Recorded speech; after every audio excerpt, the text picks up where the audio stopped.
Well, I think it's really a pragmatic approach. I think you can always get in that super grind mode, that real push, that sprint to get things done.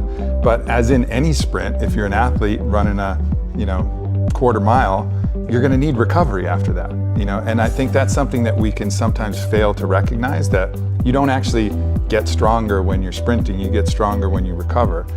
Or I can take the opportunities when I'm inspired and push really hard, and then take those next phases to recover, adapt, and try and come back the next time and sprint even faster, sprint even farther. But it's just finding that balance that's really effective for me to get what I need to get done.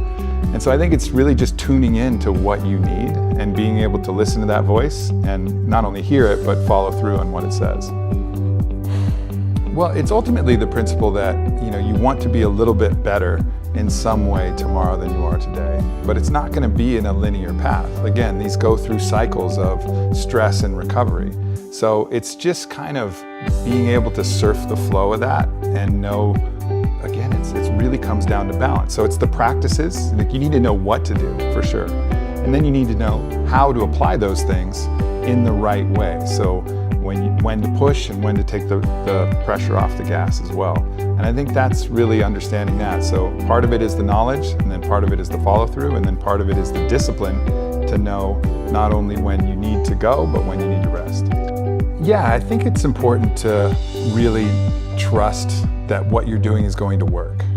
And I think that's a combination of experience and all of the different people that we work with, top performers and athletes and everything. But it's also a mix of, there's a great, robust body of science that's available out there. And I think having the combination of these really practical, experiential, understanding of what has worked for me and what has worked for those people that I've, worked with and encountered in my life through Onnit and through these different, avenues where I've been able to connect with the world's best, but also, what does the research say? Where is the science pointing us? And I think combining both of those and finding the areas where both lock in and really strong, but trying to find the sweet spot where both kind of line up and where science meets practicum to really get the most effective plan to go through a fully balanced day, a day where you feel like you're really living. It's not a day that feels like, oh man, I'm on this diet and this sucks and I gotta do this. Like, what's a day that makes life awesome and makes you, again, a little bit better tomorrow from having done it today? And that's what we wanted to try and cover in the book. I think in the health space, we're some of the worst at it, actually, because we arm ourselves with this information. We'll read a book like Wheat Belly, and we'll find out all the horrible things that bread do to us. And we might have been eating bread our whole life and doing it pretty well, but we read a book like that and we're like, oh man, bread is poison. So we tell ourselves bread is poison, and then all of a sudden you have that little bit of grain, you're like, I'm breaking out and everything. And really, that's just the mind and the nocebo effect telling us that what we're doing is poison for us. And I think we have to be really mindful that the mind can actually translate information in a lot of different ways and has way more control than we give it credit. And this has been proven hundreds of times over and over again. I know you had Dr. Joe Dispenza on the show, and he's one of the leaders in this field. But if you look at the research, everything from breaking out with poison ivy or not breaking out with poison ivy, that's controlled by the mind. Yeah, I think, we're all really good at detecting each other's belief to a certain degree. And, we're businessmen, so for us, it's probably gonna come in a pitch meeting, right? Like, or an employee or something. Like, you'll have that person come to pitch you'll have that employee come, and they are just so sure, not overcompensating, because that actually is a sign of insecurity, right? But just so calmly sure that they are the right person and they have the right idea, that you may not even get through a quarter of their pitch, but you're like, I'm in. Like, I'm in, you in. Like, I believe you 100%. Because you know that, and you can kind of sense that they've reconciled all of their own fears, all their own insecurities, and that they truly believe that they got the goods.